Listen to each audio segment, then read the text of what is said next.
Good morning, student. Welcome to you in online classes from Martyrs Children Academy, Bhavalpur.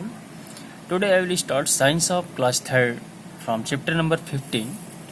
From this chapter, your next topic today I will start moons, Chandrama. Clear? What is the feature of moons? Moons are natural satellites or objects that moves around planets. कह रहा है कि चंद्रमा या फिर जो आपके प्राकृतिक उपग्रह हैं, इस तरह के जो ऑब्जेक्ट्स हैं, कह रहा है कि मूव अराउंड प्लैनेट्स। वो ऑब्जेक्ट्स प्लैनेट्स के चारों तरफ मूवमेंट करता है, चक्कर लगाता है। Mercury and Venus do not have any moons at all. कह रहा है कि मरकरी और वेनस कि कोई भी मून्स नहीं होते हैं। Earth has one and Mars has its two small moons. कह रहा है कि अर्थ हैज वन, आपके पृथ्वी के केवल एक ही हैं, and Mars has its two small moons, जबकि मार्स के आपके दो छोटे मून्स हैं। Jupiter, Saturn, Uranus and Neptune have numerous moons.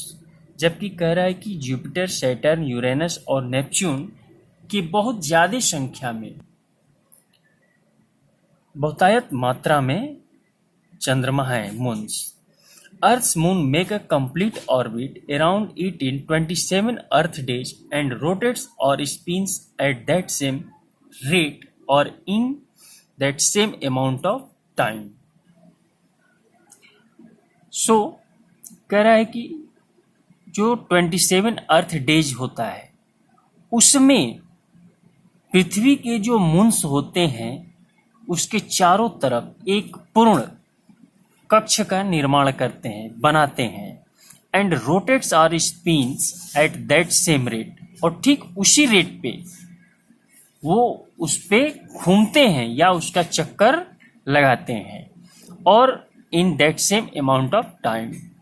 ठीक है, और उसी समय, उतने ही समय में वो स्पिन करता है, यानी रोटेट्स होता है, जैसे इसमें दिया है। क्लियर? द मून और Luna is the Earth's only natural satellites. कह रहा है कि द मून और लूना, ठीक है,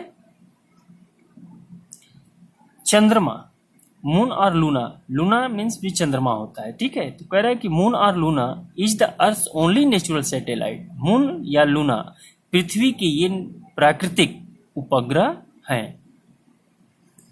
next topic, asteroids and comets.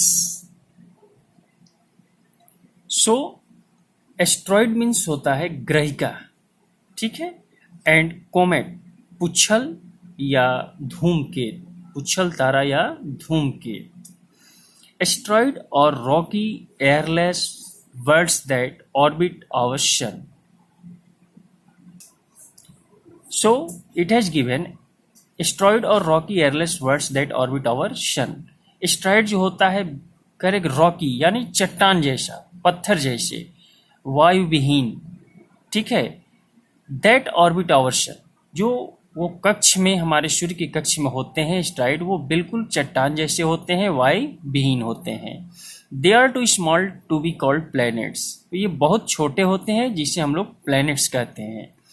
Tense of thousand of this minor planets और gathered in the main asteroid belt.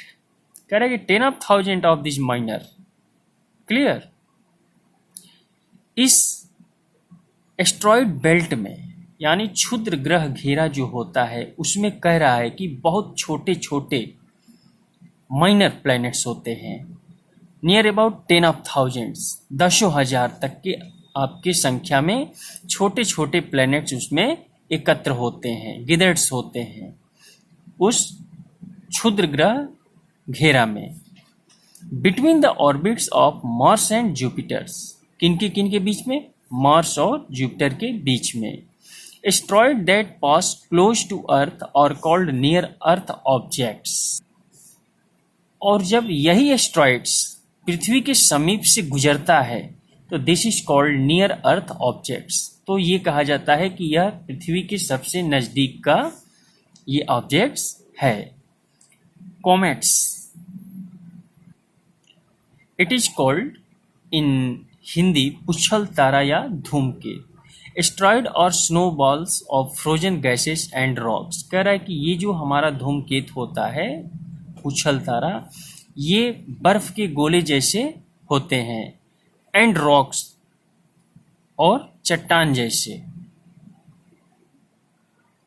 When a comet orbits brings it close to the sun, कह रहा है कि जब comets के कक्ष, धूमकेतु के कक्ष सूर्य के समीप आते हैं, तो it heats up and emits dust and gases into a giant glowing head। तो कह रहा है कि it heats up, तो यह गर्म हो जाता है, and emits मतलब होता है उत्सर्जन करता है, यानी उत्सर्जित करता है। क्या करता है उत्सर्जन? तो डस्ट एंड गैसेस, तो उसमें से धूल धक्कड़ और गैसें निकलती हैं, उसका उत्सर्जन करती हैं, into a Gantt glowing head. Gantt means होता है बड़ा। तो इस तरह से हम देखते हैं कि जब वो गर्म होता है सूर्य के पास आने पे, तो उसमें से धूल और गैस के बड़े बड़े गोले उसमें से उत्सर्जित होते हैं। The dust and gases form a tail, और वही धूल और गैस एक पूंछ की क्रिया दिखाती है। ठीक है,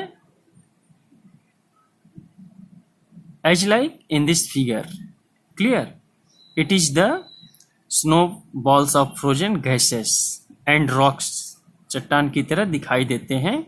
जब ये सूर्य के समीप आते हैं तो ये गर्म होते हैं, और इसमें से जितने भी आपके धूल के कण होते हैं या गैस होते हैं, ये बहुत बड़े दिखाई देते हैं। ठीक है, और यही पुच्छल तारा या धूमकेतु के नाम से जाना जाता है। As like this chapter has been completed, so today I will give you some homework. You will write it down in your notes copy and also learn it. Thank you so much.